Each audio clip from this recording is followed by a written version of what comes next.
And just like that, episode 15 is up and Freaky Friday season 1 is a wrap. That's it.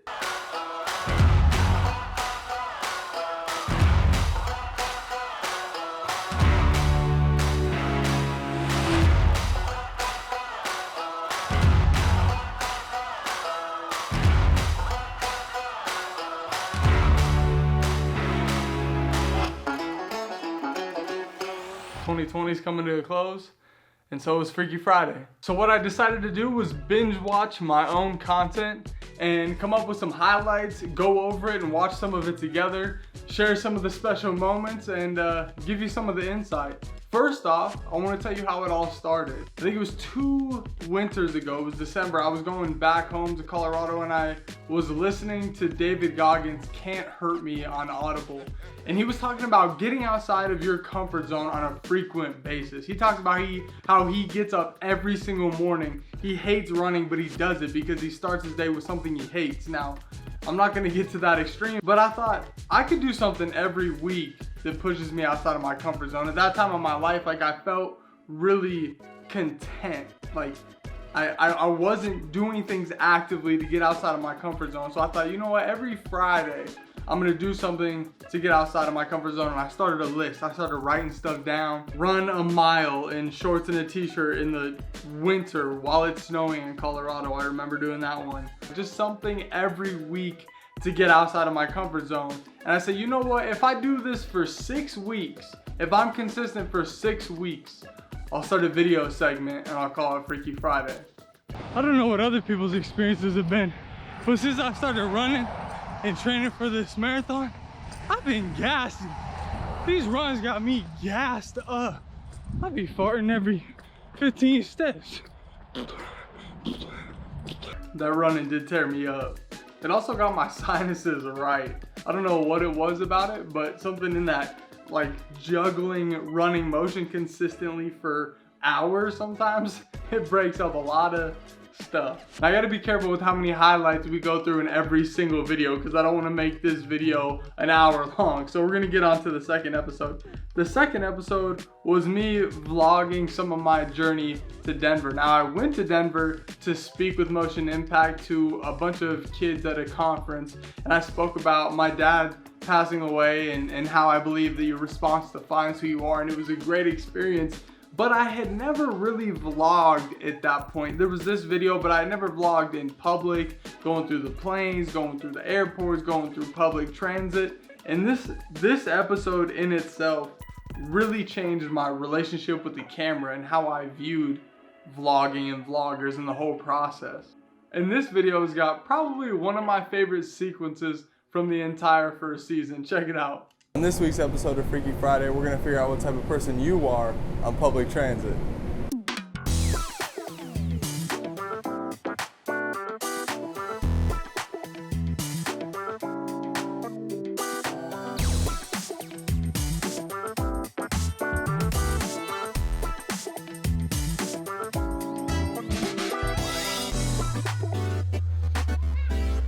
Is this one stop? No. The doors are closing. No. This is my stop. Yeah, not this stop. Next stop. I'm pretty sure. I don't know, ma'am. Excuse me? Sir, excuse me, you're not supposed to be sitting there. You ain't my daddy. I'll sit wherever I want to sit. Hi. Yeah, no, you can sit here. This episode also taught me a lot about filming in public and getting other people in your videos, because when you point a phone at somebody, they might be a little bit hesitant or on edge, but when I whip out this whole camera setup, they're like, what are you doing? Why are you filming me? Or they're like, yo, check me out. You never know what you're gonna get though. To your left, sir, move to the left. Move to the left, please. Trying to get the line to go that way? I am. Okay. It would be helpful to come on back. Just trying to figure it out.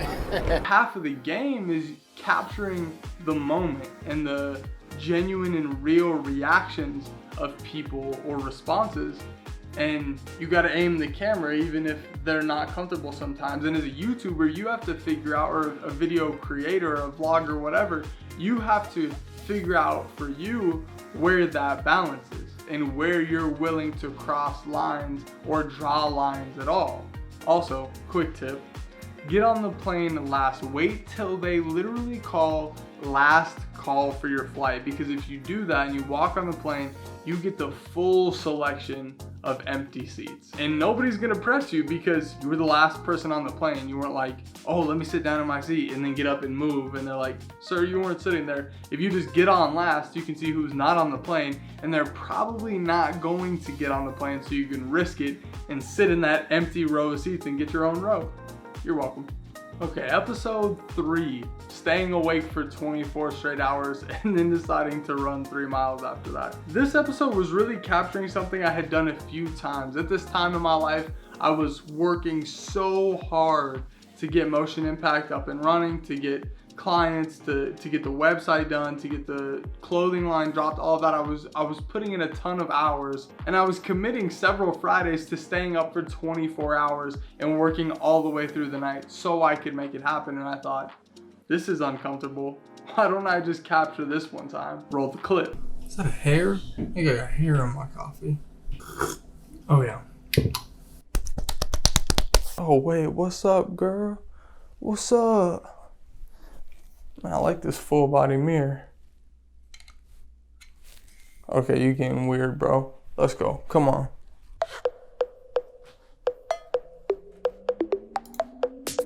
We gonna take it, gonna take it, gonna take it, gonna take it, gonna take it, gonna take it, gonna take it, gonna take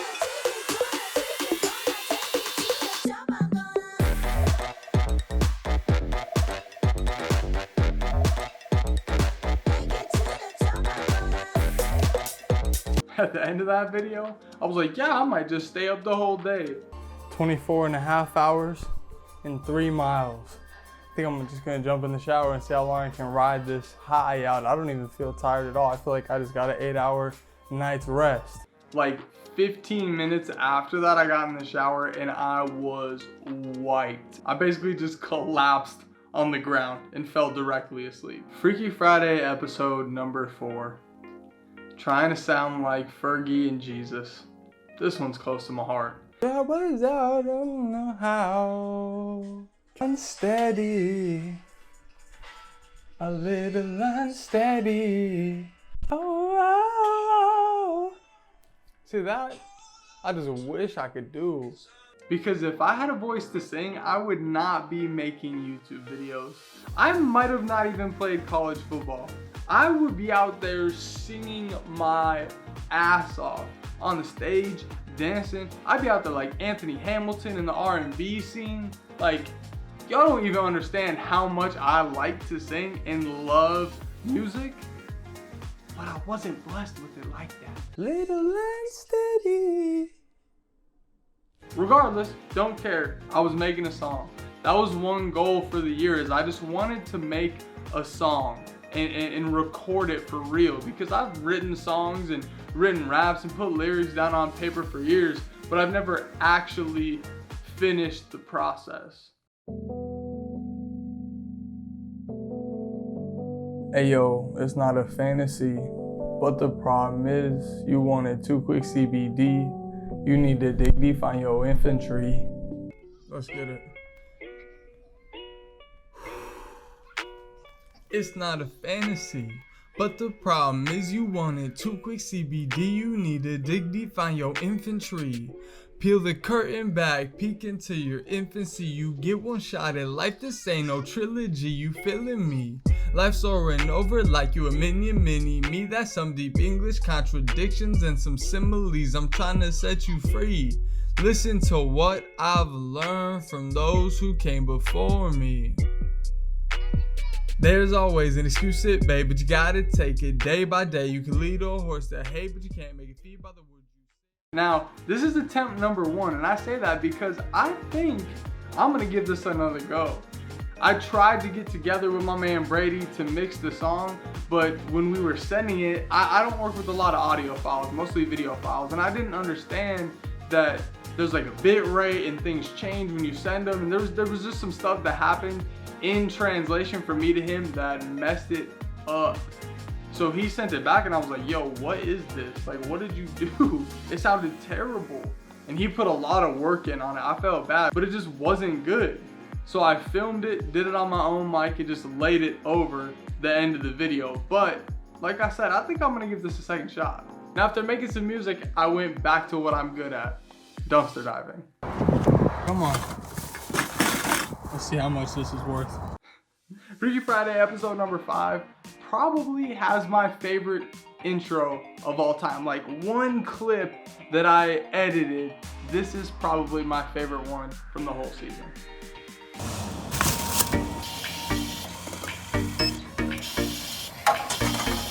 Turning trash into cash, great concept. Video was okay. Let's go on to number 6. Number 6 was creating 64 pieces of content like the master Gary Vee himself. This episode honestly taught me so much. Like, when I was re-watching it, I thought, why don't I do this every week? The best thing is some of this content you can literally create anywhere. Even here, where you consume a ton of content. What? Come on. Stop fronting. You know you scroll way more than you need to when you're on the toilet. So why not create?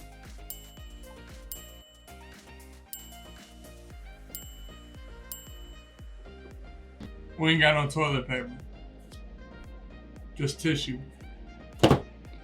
Episode number 7. It fits perfectly that the marathon is like right in the middle. This was such a turning point for me. The marathon really represented that like mental feat, but doing it in a physical way. Basically what happened was I talked my roommates and girlfriend at the time into running this team marathon together. So we were gonna have 4 people on the team that split up into 5 legs, and I could run 2 legs, which was right around 10 miles. And for me, when I started running, 10 miles sounded like a ton. I was like, I don't know if I can do a whole marathon, but I could probably do this 10 miles. So we signed up for it, and I was training for it. And then one morning I decided to go out and run 15 miles. I ran 7.5 miles around this lake and then did it again. And when I came back, I was pumped, I was juiced that I was able to finish it. Then I got home and it was crazy, y'all. I got in the shower, I took a pee because I pee in the shower, sue me.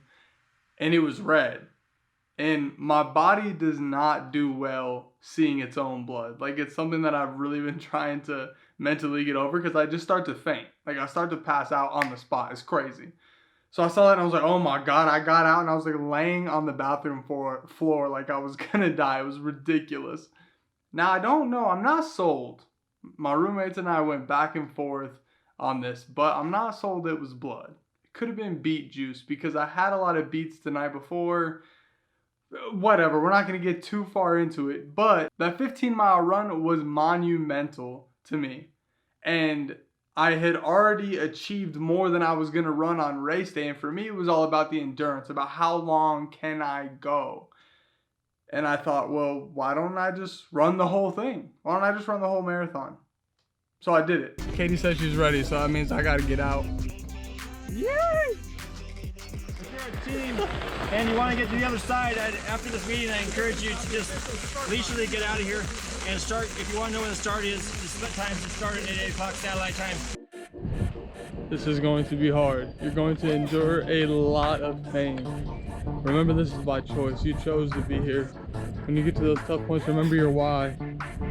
It's to push you to see what you're made of, to help others push themselves. And it's very simple. At the end of the day, don't ring the bell. We out here. Let the journey begin. Come on back now. Give me the elements. 21 miles. Cheers. That's it.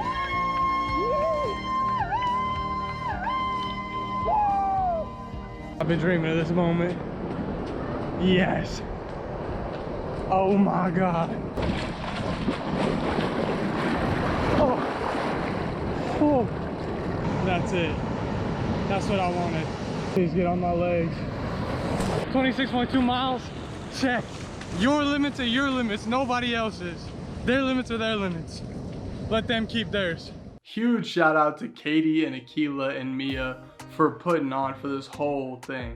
There was a lot of like relationship dynamics going on there, and Mia actually paid my way to run the marathon, so I'm forever grateful. And Katie committed to it and stuck with it, and Akila was right behind us, backing us, support the whole time. I have nothing but love and respect for y'all. Thank you so much for that memory, that opportunity. And Katie and Akila's friend, her name is escaping my mind at the moment, but she was a trooper. A ton of things happened where she almost wasn't able to come out and run, but she pushed through all of that and made it out. Much respect.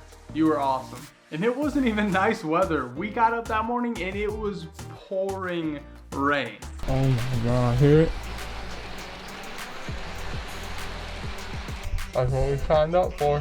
Pouring rain. Throughout the whole race, we got pouring rain, we got hail, and we got sunshine. We got the trifecta. We got all the seasons in one race. Like I said, your limits are yours, their limits are theirs. Let them keep theirs. Freaky Friday episode number 8.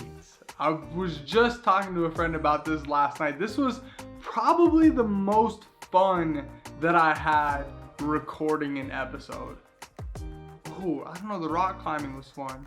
There were a few fun episodes, but the environment of this one, having another creative mind there who knows what he's doing with video.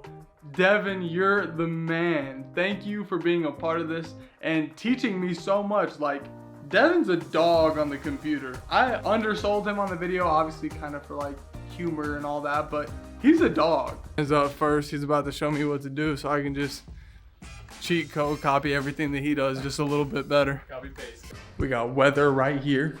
Oh, you can see me on it. That's kind of trippy. Oh, I'm vlogging on the 7-day forecast.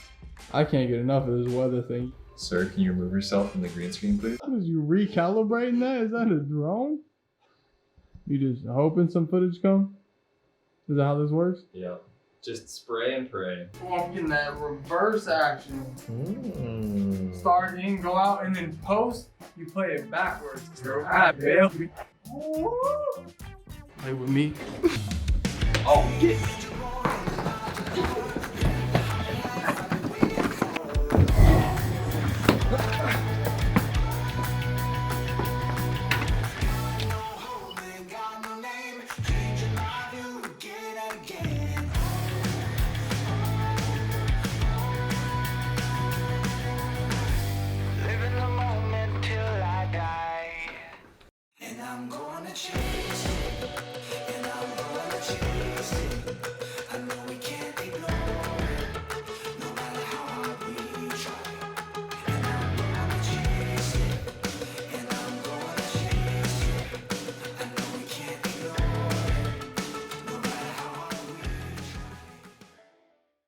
I wish that every creator could find an environment just like this one, the one we had that night. This is something that I constantly struggle with as a creator, is finding this environment and finding people that are like-minded in this realm, because a lot of society, when you're out vlogging and taking video of yourself and doing whatever, there's a judgment associated with that. If you say that you're creating videos for YouTube, there's a judgment associated with that. But if you get around an environment, a creative, artistic environment that's focused on storytelling and people are there with you, it's a whole different game. And personally, what motivates me is other people and leading other people and doing things in a team environment. So this night was perfect.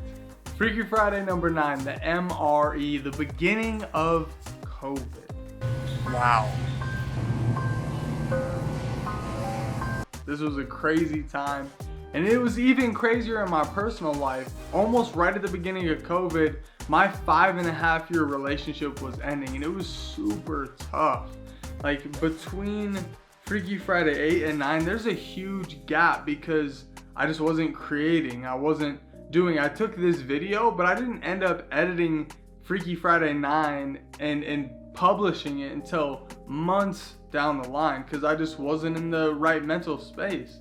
But episode number 9 also helped me through some of that because I was recording it while I was living back in the truck. After my girlfriend and I had broken up, I moved back into the truck and was traveling around for a while by myself during COVID, which was super isolating.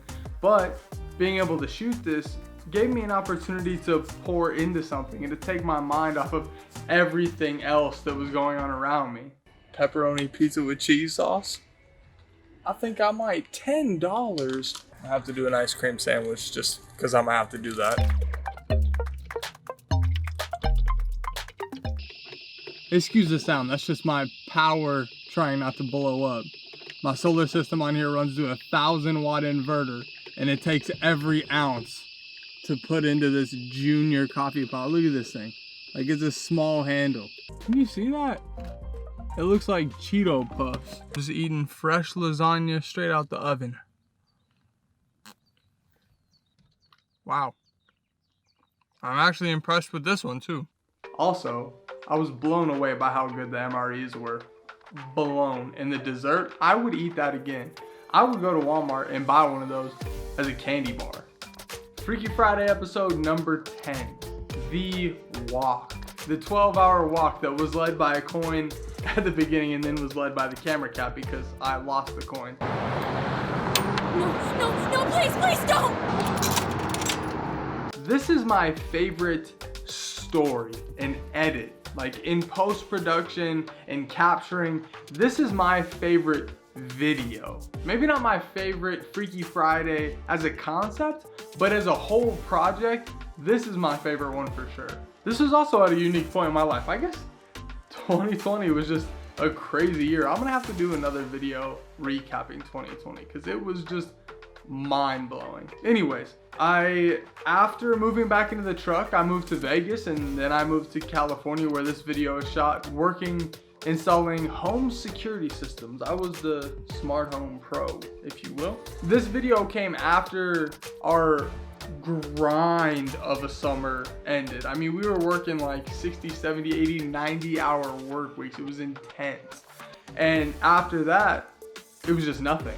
Like, all of my time was open, but I was alone in a hotel room and I was like, yo, bro, you need to get out. It was still heavy in COVID times in California, so the restrictions were high. And I was like, you need to just get out and do something. So I was like, why don't you record another Freaky Friday? Thought it was a good idea. So I got out and started walking, and it taught me that motivation is found in action. I've honestly really been struggling the last couple years mentally to just be like, what is life? What is my purpose? What am I doing? Why go do this? But action leads to motivation. Once I start doing something, then I feel much more motivated in myself to do more, to go be these other things, to push myself to do things. But it starts with action. If I just sit there in my own head, then I don't really feel like doing anything. Like, that was such a profound thought at the time. Getting out and just moving led me to want to do other things and wanted to pour back in and wanted to edit the video. Getting out and doing, I didn't really want to do. But once I did the action, I was motivated to do so much more after that. I wonder how long that battery will last.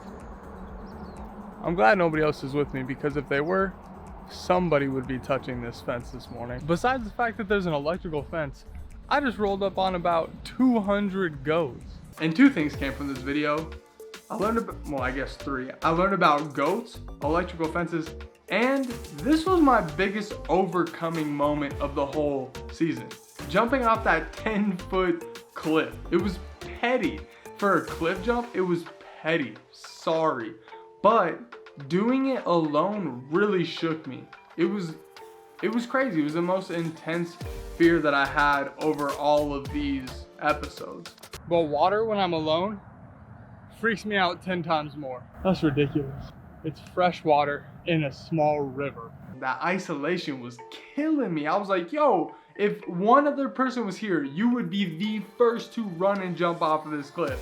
But now that you're alone, it's not even the height that freaks me out. This is like a 10-foot drop maybe, which is nothing. It's literally just being alone that freaks me out. You don't even want to jump? I was so afraid of the water, what was in it, as far as a rock or like the Loch Ness Monster. It was ridiculous.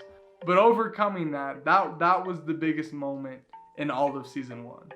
Is it time to grow, Ryan? Do something outside of your comfort zone?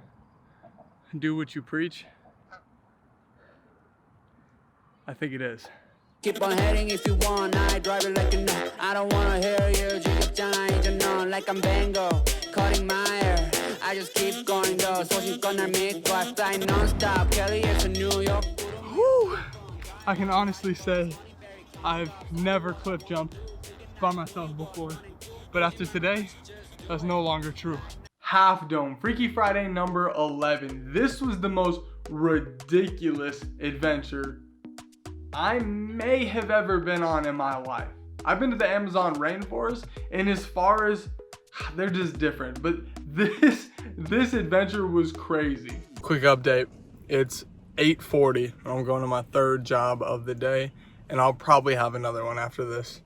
I just don't see much sleep happening tonight. It's now midnight, 12:15, and we haven't even gotten together to leave Oakland yet. I'm not gonna go over the whole thing because you can just watch the video yourself, but basically I stayed up for like 36 hours and hiked Half Dome in Yosemite, which is one of the most intense hikes I've ever done in my life, and drove probably 14 hours nearly straight. It was ludicrous. In the dark without my bright side, wanna see your image like an icon. Couldn't even see it with the lights on. Had to try and get you with a Nikon. Good morning, we are here. Let's go see how the boys in the back fared. Let's put a timestamp, 5:40 a.m. 0 sleep. I'm tired, bro. You can get this action shot early morning. Okay, warm it up. And this episode taught me about energy management. What energy you give off is a lot of the time the energy you receive, especially with the camera. That's super important to understand. If you're a vlogger or if you're somebody who likes to capture what you're doing in public, if you're doing it kind of hesitantly, then people around you are gonna be like, what is this person doing? But if you're just full blown getting after it with the camera and you try to get people involved around you, they're a lot more likely to buy in. It's all about that buy-in factor. This is a weird material. Hey, do any of y'all got a pocket knife? Yeah. Do you really? Yeah. Can we borrow it? Oh shit. These are going in the trash anyways. You're the MVP of the day already, and it's only 6 a.m. Well, we'll see you guys on and off all day. Freaky Friday 12, the camera donation. I had this camera for so long, y'all. I was trying to flip it on Facebook, make a little bit of money, but Facebook would not let me post this camera on the marketplace. They thought that it was some fake post. I don't remember what it said, but they kept rejecting it. And I was like, yo, I'm just trying to sell this camera. Wouldn't let me post it. So after having it for like 6 months, I was like, you know what, maybe there's a reason for this, whether it's destiny, a sign, whatever. I took it as a reason to donate it. And I was like, yo, maybe there's somebody out there who could use this camera more than I could use the money for selling this camera. So I connected with a counselor at this high school, and he connected me with a student who wanted to pursue a little bit of photography and a little bit of film and like go down the Hollywood route potentially, but might not be able to purchase this camera from the resources that they have at home. And this was awesome. Here's a quick little montage of the video. This is probably one of my favorite montages of the season. Yo, man, just went to your page now, bro. These algorithms suck, bro. None of this stuff hits my timeline, bro. None of this stuff hits my timeline. I ain't know you had a song with J Monty. None of that, bro. These algorithms are trash. Life isn't all about competition. When I heard that for the first time come from the director of this play, it blew my mind. It absolutely shook me to my core, because for so many years of my life, it's all been about competition. I've lived in a capitalistic society as an athlete, all competition. Being in a Shakespeare play was one of the greatest experiences of my college career, hands down. To be or not to be, That is the question. Come on! Peace. Be still. Come on, I said! Oh, here, man. I'm available. Massive, my elbow is. I thought there was a scale follow. I owe you an answer for that. That was life-changing. The collaborative environment was electric. I loved it. Now, episode number 14, the rock climbing. This was pretty recent, actually, and it was almost the same environment as the people in the theater. The rock climbers were amazing. I met them at this hostel. They kind of met as a group throughout their travels. They didn't all start traveling together. And I had planned on going to shoot some photos for them while they were out highlining and rock climbing. And they were like, yo, you want to rock climb? You've ever done it before? And I was like, I mean, like at Dick's Sporting Goods, but never outside. They're like, yeah, no, we'll get you belayed up. And I was like, deal. This just turned into a Freaky Friday. Let's get it. And there is our champion, making his way through the pits. Get in there, son, and find your true spirit. See, now this wall's flat.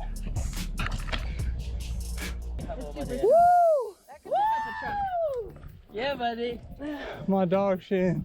We made it. We made it. High five. Feels good. A whole different group of people than I've ever really met, and people from all sorts of walks of life. There was a guy who was 38 years old. There was Shin, my dog from Japan. There was a female in the group, and like, it was so cool, and these people were so genuine. It was like a secret community that was out there of highliners and rock climbers and all these just interesting characters out there juggling and like filming, and it was the most interesting group of people I think I've been around, for sure. Out in the middle of nowhere, Utah. I can't disclose the location because you got to be in with the crowd. Sorry. In Freaky Friday episode number 15, the toy drive, I met a guy named Dale Sean, who's the one who puts this toy drive on, and he's from San Diego. We met down there actually at another one of his events called Cops in the Community, where he gets kids from the community and police officers from San Diego, all from the same communities, and gets them under one building, and they play dodgeball against each other. And the idea is to open those lines of communication and to see each other as human before ever seeing each other on the street. And it was so powerful, and I heard about his toy drive and I was like, yo, how can I get involved? Something was calling like on my heart a few months ago. Hey, reach back out to him, see how you can get involved in this toy drive. So I did, and I was like, you know what? I'm just gonna go door knocking for you, and I'm gonna see how many presents I can gather for you. And after deciding that, I just had to do it. And I thought, you know what? Door knocking is an uncomfortable situation. You're speaking to these strangers about something that they didn't expect whatsoever. So I thought, let's film it. Hey, is this 11167? Is this 11167? Here's his address. Are your parents home? Does he have a minute? He's telling you to tell me to go away. That's fair. Well, y'all have a good night. If people don't want what you're selling, they don't want what you're selling. They're not angry at your existence of being a human being, which a lot of us feel when we get rejected. They just don't want your product. And that's the same feelings that I had at the door. It's not that people were turning down me, Ryan Fila. They were turning down the opportunity to give a gift. Or if they were ignoring me at the door, it wasn't me personally that they were ignoring. They were ignoring somebody coming to the door. That kid whose dad was clearly telling him not to answer the door, that reminds me of my childhood.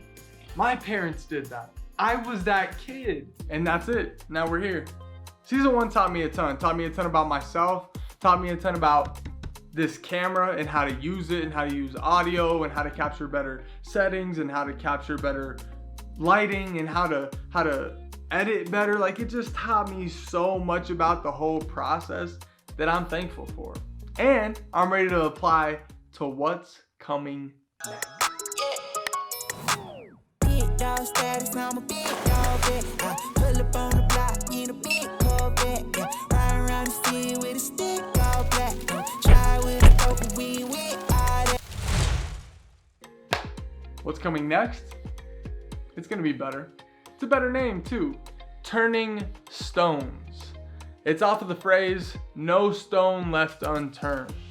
And I want to capture that in life. It's about exploring. It's about looking under everything. It's about getting everything from life that you can. It's about growing outside of your comfort zone. It's about going to those places, external and internal. It's about finding you and finding your purpose in life. And it's a better name. Come on. Turning Stones and getting outside of your comfort zone. Turning Stones is gonna start soon. At the beginning of January, I'm moving down to New Orleans, Louisiana, and I'll be living there for at least a month. So I should get 4 episodes out of it when I move down there. And I'm excited. I got some good things in the pipe. I got some good things in the iPad. Y'all be ready for it. And like always, if you got anything out of any of those 15 videos, if you've enjoyed the highlight tape right here, smash the like button. You can tap on the subscribe button. You can click it with your tongue, whatever you're into. Hit it if you want to see more videos about self-development, love in action, and travel. I'm Fila, and I'll catch you next time. Peace.